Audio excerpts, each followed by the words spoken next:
The kingdom of Zareem was a land built on silence. Not peace. Silence. The kind that lived in crowded marketplaces where nobody spoke too loudly. The kind that followed soldiers marching through villages at night. The kind that made mothers pull their children indoors the moment the royal drums echoed from the capital. Because in Zareem, fear traveled faster than fire. And at the center of that fear stood one man, King Jabari. Some called him a ruler. Others called him a monster. Stories about him spread across the kingdom like dark smoke. Men who criticized him vanished before sunrise. Village chiefs who refused taxes were found hanging from baobab trees. Even royal ministers disappeared without explanation. Nobody trusted the palace anymore. Nobody except the people who still believed in Princess Nadia. Unlike her father, Nadia was adored. She walked among ordinary people without guards. She sat beside sick children. She gave food to widows during the Harmattan season, when farms dried and hunger spread across the land. The people called her the Light of Zareem. And perhaps that was why nobody noticed the darkness hiding behind her smile. Not at first. Far from the capital, beyond the golden grasslands and thick forests, lived a man named Kofi.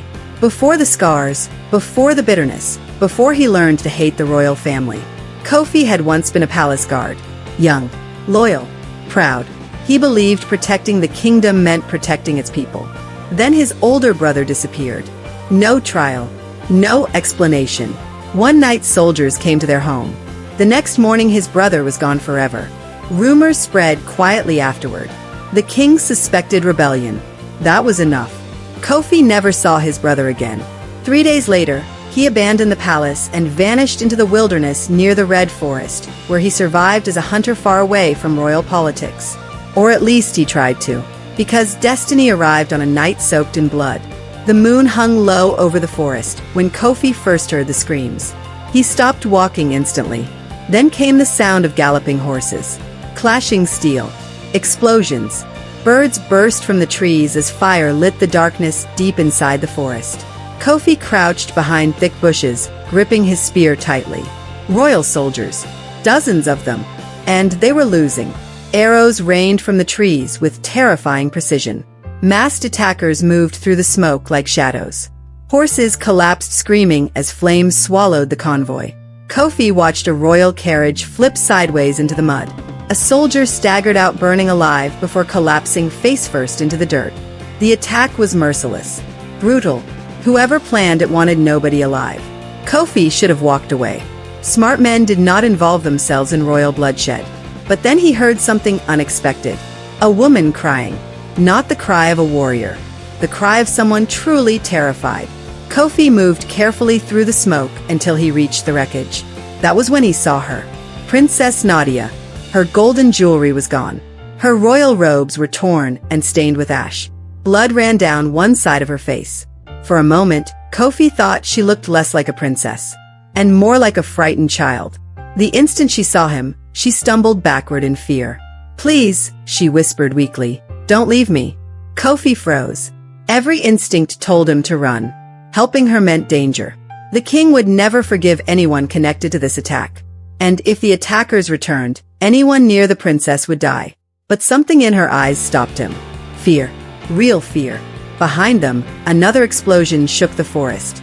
Nadia flinched violently. "They killed everyone," she whispered, trembling. "They tried to kill me too." Kofi scanned the burning convoy. Bodies lay scattered everywhere. Royal guards, servants, drivers, dead. If the princess survived, the attackers would surely return to finish the job. Kofi cursed quietly under his breath. "This way," he muttered. He grabbed her wrist and pulled her deeper into the forest. They moved through narrow animal paths beneath towering trees, while smoke rose into the night sky behind them. Nadia struggled to keep up. Several times she nearly fell. Yet she never complained. Hours passed before they finally reached Kofi's hidden hut near the river Nuru. The moment they entered, Nadia collapsed onto the floor from exhaustion. Kofi quickly barred the door. Only then did he truly look at her. The famous Princess Nadia, the woman loved across the kingdom. Up close, she seemed strangely calm now. Too calm. "You saved my life," she said softly. Kofi avoided her gaze. "I haven't decided that yet." For the first time, she smiled faintly. And somehow, that smile unsettled him more than the bloodshed outside. Rain began pouring heavily outside the hut. Thunder rolled across the sky. Kofi handed her water silently, before sitting near the doorway with his spear across his lap. Neither spoke for a long time. Then finally, Nadia broke the silence. "My father will blame the northern tribes for this attack," she said quietly. Kofi looked at her sharply. "How do you know?" "Because that is what he always does," she replied. There was bitterness in her voice now, not fear. "He trusts nobody anymore," she continued. "Even his own blood." Kofi said nothing. Nadia stared into the fire. "You hate him too, don't you?" The question caught him off guard. After a long pause, he answered carefully. "My brother disappeared because of the palace." Nadia lowered her eyes. "I'm sorry." Simple words. Yet somehow they hit harder than they should have. Outside, the storm grew stronger. But inside the hut, something else had begun. Something dangerous. Because neither of them knew it yet. But before the next moon rose over Zareem, the kingdom would burn. And the man who once swore never to serve the royals again was already falling into the trap that would destroy his life forever. By sunrise, the news had already spread across Zareem. The royal convoy had been destroyed, every soldier dead, and Princess Nadia, missing. Fear swallowed the kingdom instantly.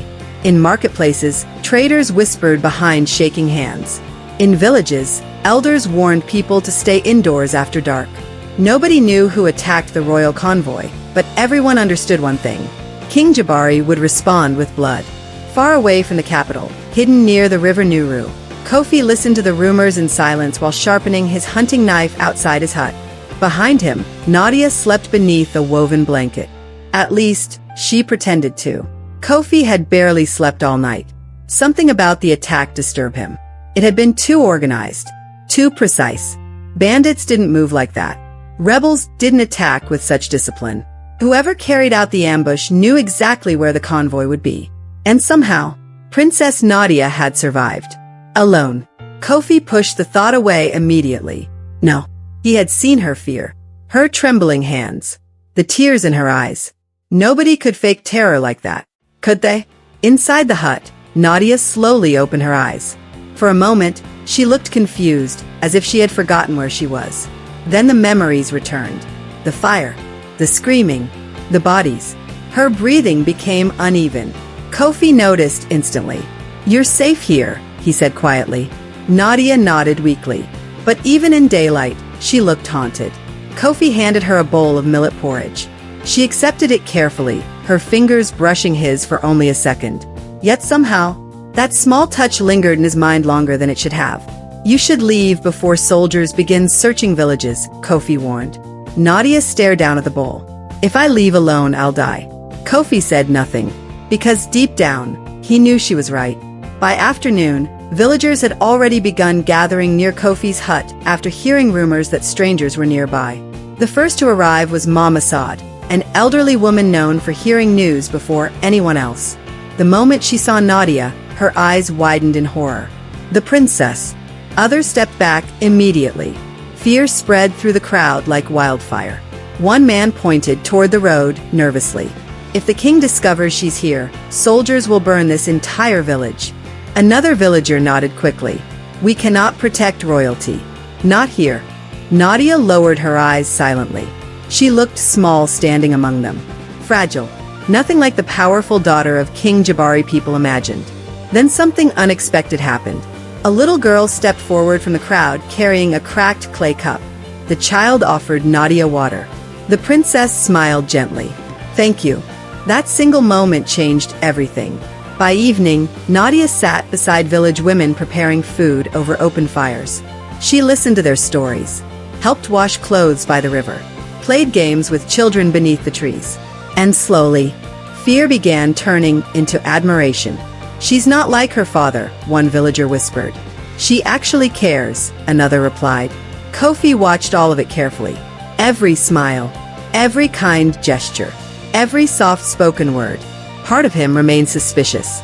But another part, the lonely, broken part he buried years ago, wanted to believe her. That night, the village gathered around a large fire as drums echoed softly beneath the stars. For the first time in years, Kofi felt something strange inside him. Peace. Nadia sat beside him quietly, while sparks drifted into the night sky. "You left the palace because of your brother," she said softly. Kofi nodded once. "They took him during the rainy season." "What was his name?" "Kwame." Nadia looked into the flames. "My father fears strong people," she whispered. "Anyone loved by others becomes a threat to him." Kofi clenched his jaw. "You speak about him like he's your enemy." A long silence followed. Then Nadia finally answered. "Because he is." Her voice carried no hesitation, no fear, only pain. For the first time, Kofi saw something deeper behind her gentle mask. Hatred. And strangely, he understood it. Over the next few days, Nadia became part of the village. People trusted her quickly. Too quickly.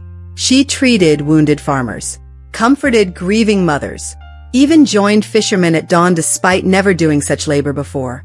The villagers adore her, especially the children. Everywhere she walked, people smiled again. Hope returned to places where fear once lived. And Kofi found himself watching her more than he should. The way she laughed softly, the way she remembered people's names, the way she made others feel important when she spoke. It was dangerous. He knew that. But loneliness is a powerful weapon, and Nadia knew exactly how to use it. Then came the soldiers. They arrived just before sunset. 20 royal guards on horseback thundered into the village covered in black armor. The entire village froze instantly. Their commander unrolled a royal scroll. "By order of King Jabari," he shouted, "Princess Nadia has betrayed the throne." Gasps spread through the crowd. "Any village found hiding her will be destroyed." Panic erupted immediately. Villagers backed away from Nadia in fear. Some looked angry, others terrified. Mama Saad grabbed Kofi's arm tightly.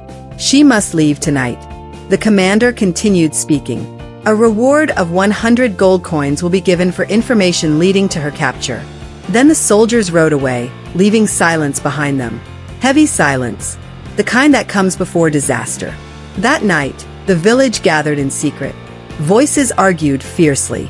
"She brings death here. We should turn her in before soldiers return. She's innocent." No one is innocent in the royal family. Kofi stood near the doorway listening as tension spread through the room. Then Nadia entered quietly.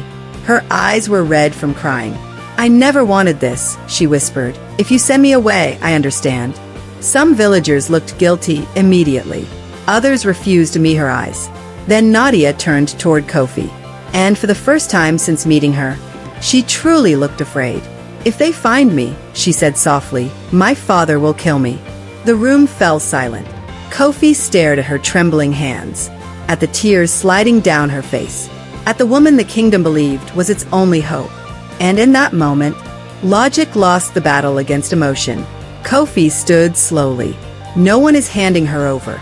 The room erupted instantly. "You'll get us all killed." Kofi ignored them. Instead, he looked directly at Nadia. "I'll protect you." For a brief second, something flashed across her face. Not relief, not gratitude, something colder. But it vanished so quickly Kofi thought he imagined it. Then Nadia stepped forward and wrapped her arms around him tightly. And while the villagers argued in fear around them, far away inside the royal palace, King Jabari received word that his daughter was alive. The old king closed his eyes slowly. Then, to the confusion of everyone around him, he smiled. "So," he whispered, "the game begins." The first village joined the rebellion 3 days later. Then another, and another. Like dry grass touched by flame, anger spread across Zareem faster than anyone expected. For years, the people had suffered in silence beneath King Jabari's rule. Heavy taxes, public executions, disappearances in the night. All they needed was a reason to rise. Princess Nadia became that reason. Everywhere she went, crowds gathered to see her, not as royalty, as hope. She escaped her father's cruelty. She chose the people. She wants peace. The stories traveled across rivers, forests, and marketplaces until even the smallest villages spoke her name with admiration. And beside her stood Kofi, the hunter who protected the princess against the king. To the people, he became more than a man. He became a symbol. Songs were already being sung about him by traveling drummers. Children pretended to fight royal soldiers with wooden sticks while shouting his name. Kofi hated the attention, but Nadia understood its power immediately. People don't follow crowns anymore, she told him one evening beside their campfire. They follow stories.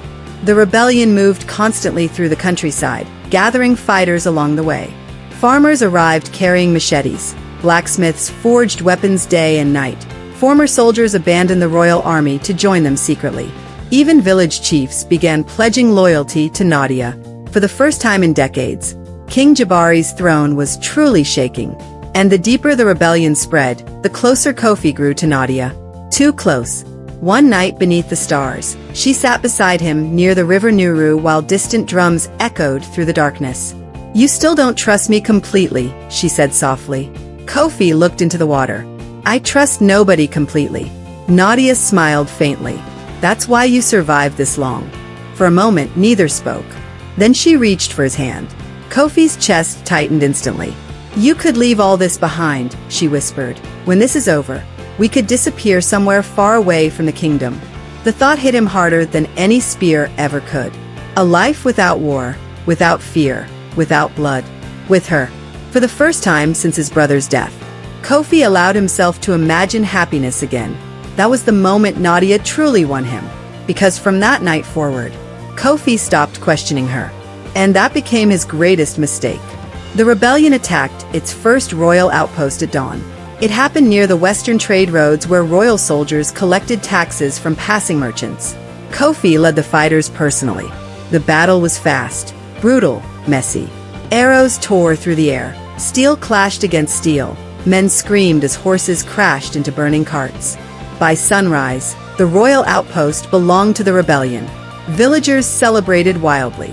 For the first time, royal soldiers had been defeated openly. Word spread across Zareem instantly. King Jabari was no longer untouchable. That victory changed everything. More people joined, more weapons arrived, more villages rebelled. But with growth came darkness. At first, the disappearances seemed random.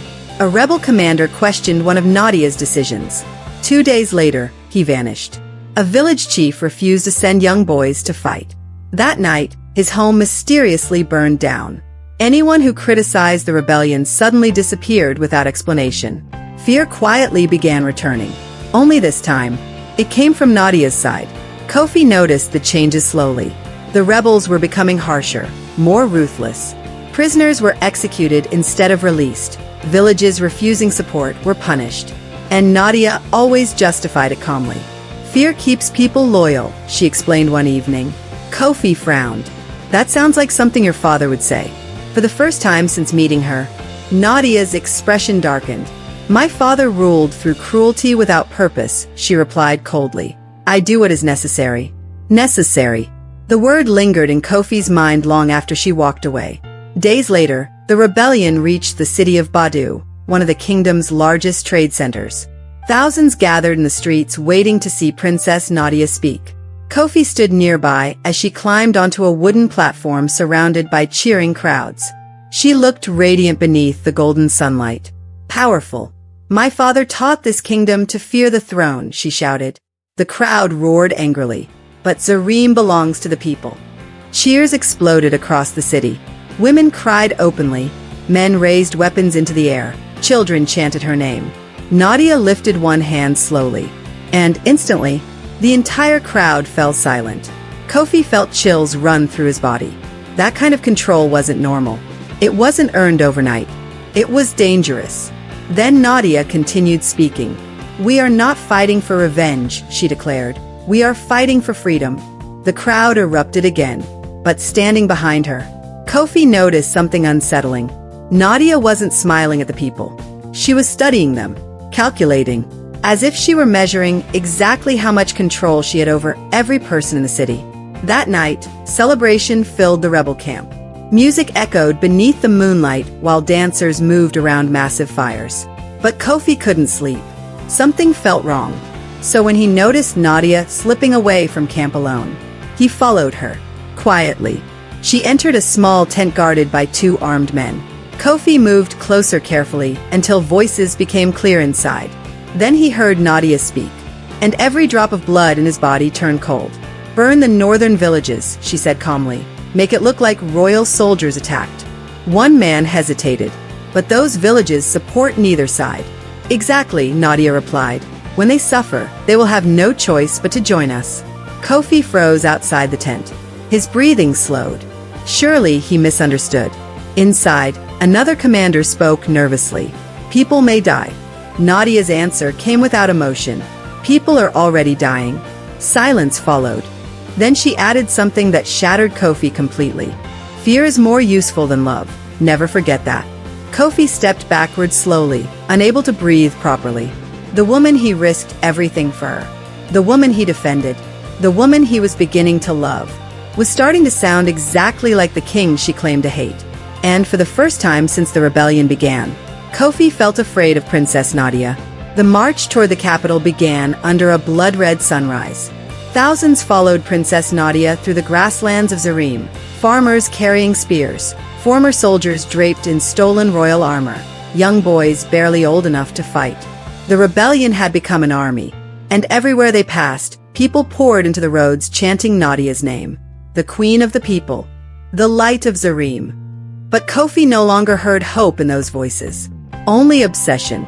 Ever since the night outside Nadia's tent, sleep had abandoned him. Her words repeated endlessly inside his mind. Fear is more useful than love.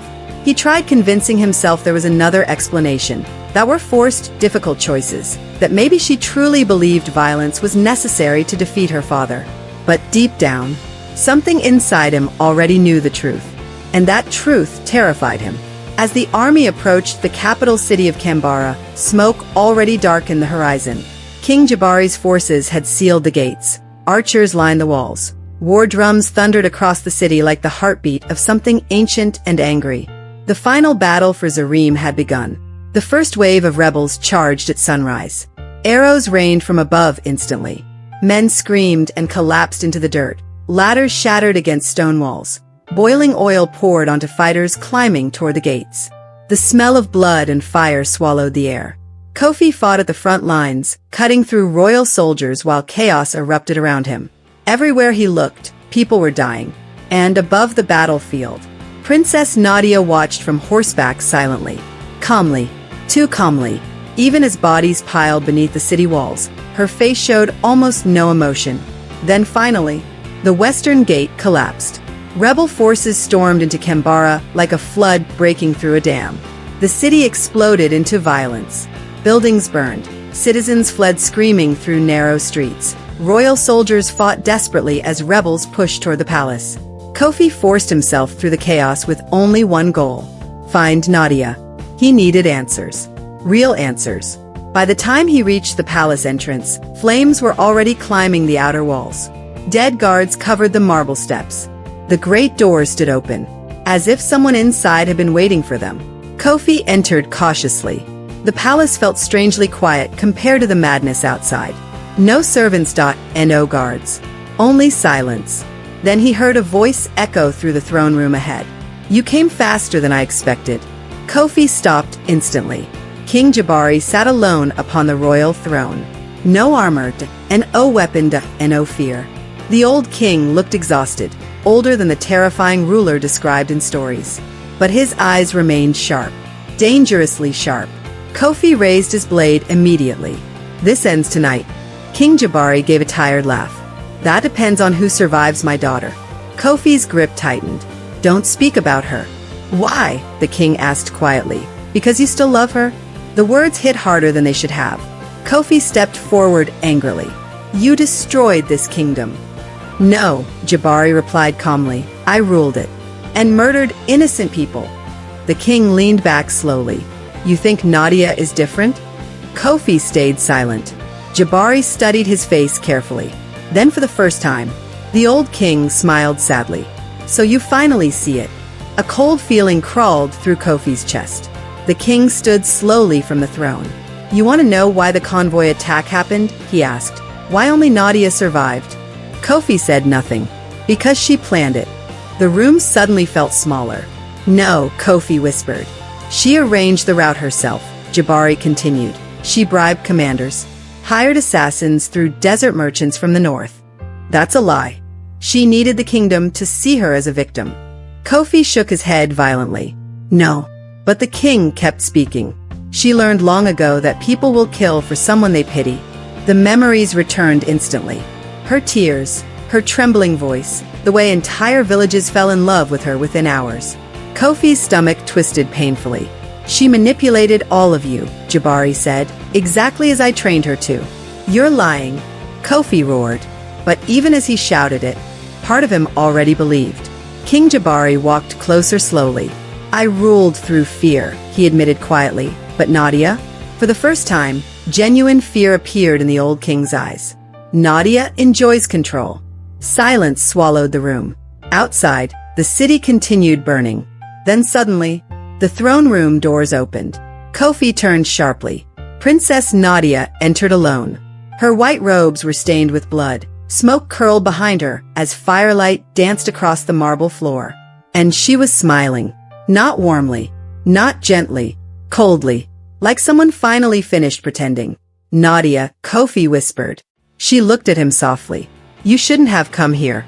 King Jabari reached for a hidden dagger instantly. But Nadia moved faster. The blade flashed once across the room. The king froze, then slowly looked down. A knife protruded from his chest. Kofi stared in horror. Jabari stumbled backward toward the throne, blood spreading across his robes. Even dying, he kept his eyes fixed on Nadia. Not with anger, with regret. You were supposed to be better than me, he whispered weakly. Nadia's expression never changed. You taught me that mercy creates weakness. The king gave one final broken laugh, then collapsed dead at the foot of the throne. Silence. Heavy silence. Kofi couldn't move, couldn't think. The old king was gone. And somehow, that felt less terrifying than the woman standing before him now. Nadia stepped toward the throne slowly. The firelight behind her looked almost like a crown burning around her head. The kingdom is finally mine, she whispered. Kofi stared at her in disbelief. All those people, he said quietly, the villages, the deaths, the war. Nadia sat upon the throne at last, and smiled. Necessary sacrifices. Those two words shattered whatever hope remained inside him. You used me, he whispered. No, Nadia replied calmly. I chose you. Kofi's chest tightened painfully. You made me believe you loved me. For the first time since entering the throne room, Nadia's eyes softened slightly. I did, she said. Then her expression turned cold again. But I love power more. Behind Kofi, armored footsteps suddenly echoed through the palace halls. Royal guards entered the throne room. Except now, they knelt before Nadia. Not the dead king. Her. Kofi finally understood. The rebellion had never been about freedom. It had never been about saving the kingdom. It was only ever about one thing. A crown. The throne room smelled of blood and smoke. King Jabari's body lay motionless at the foot of the throne, his lifeless eyes still fixed on the daughter who had murdered him. Outside, the city of Kambara roared with celebration. The people believed the war was over. They believed freedom had finally arrived. But inside the palace, Kofi realized the nightmare had only just begun. Princess Nadia sat calmly upon the royal throne while guards knelt around her in silence. Not rebel soldiers. Royal guards. The same men who once served her father now bowed their heads to her without hesitation. That terrified Kofi more than anything else. This had been planned. Far longer than anyone imagined. You had soldiers loyal to you inside the palace this entire time, Kofi said quietly. Nadia rested one hand against the throne. A kingdom cannot be taken by force alone, she replied. It must be taken from within. Kofi stared at her as though seeing her for the first time. The gentle princess from the village, the woman who comforted children beside rivers, the woman who cried in his arms beneath the stars. None of her felt real anymore. Or perhaps all of it was real. That was the frightening part. Nadia understood emotions better than anyone he had ever met. She knew exactly when to smile, when to cry, when to appear weak. Every moment had been calculated. Every feeling carefully used like a weapon. You manipulated the entire kingdom, Kofi whispered. No, Nadia corrected softly. I gave them someone to believe in. Outside the palace, crowds continued chanting her name. The Queen of the People. Queen Nadia. Queen Nadia. The sound echoed endlessly through the burning city. Nadia closed her eyes briefly as if enjoying it. Then she looked back at Kofi. "You helped create this," she said. The words hit him like a blade. Because she was right. Every village that joined the rebellion, every soldier who defected, every battle fought in her name. He helped build all of it. Kofi looked down at his blood-covered hands. "How many people died for your throne?" he asked bitterly. Nadia stood slowly. "As many as necessary. No hesitation, and no guilt. Just certainty." Kofi felt sick. "You're worse than your father." For the first time, anger flashed across her face.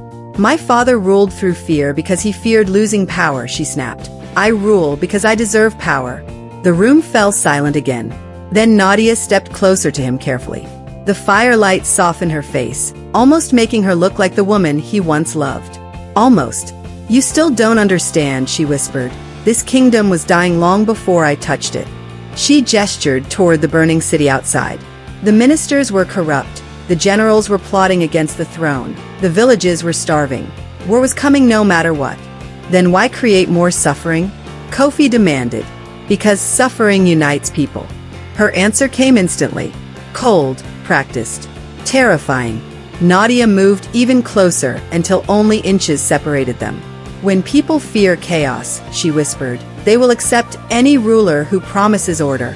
Kofi finally understood everything. The attacks, the manipulation, the staged helplessness. Nadia had never been escaping the kingdom. She had been reshaping it. And the most horrifying part? It worked. The people adore her. Even now, while the city burned around them, they celebrated her as a savior. Kofi felt rage boiling inside him. "You turned me into your weapon." Nadia's eyes softened again. "You chose to fight for me. Because I loved you." For the first time that night, Nadia looked genuinely sad. A brief flicker, gone almost instantly. Then she reached out slowly and touched his face. "If things were different," she said quietly, "I might have loved you enough to stop." Kofi pulled away immediately. The words hurt more than the betrayal itself. Because part of him still wanted to believe her. And he hated himself for it. Suddenly, one of the royal guards approached the throne nervously.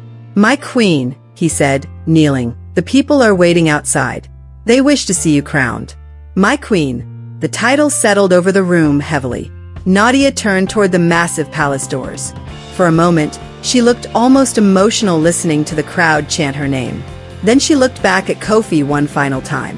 "You could stand beside me," she said softly. Kofi stared at her in disbelief.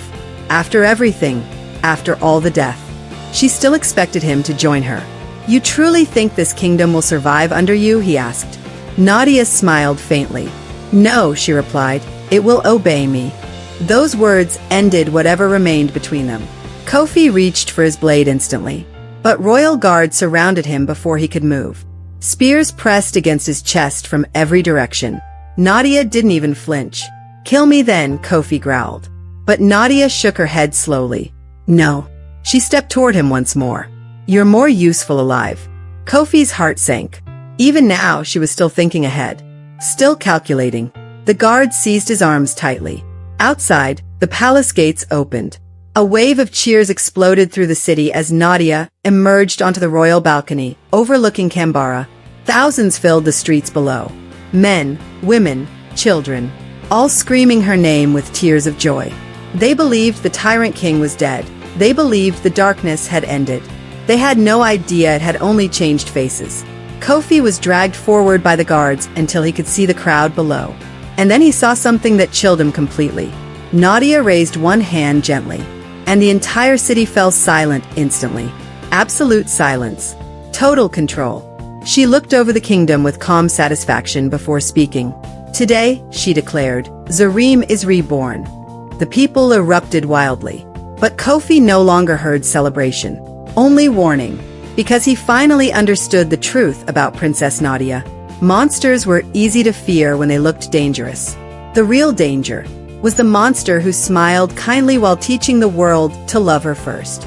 And as Queen Nadia stood above the burning kingdom she created, Kofi realized something horrifying. The people would never see her evil until it was far too late. Because by then, they would already belong to her.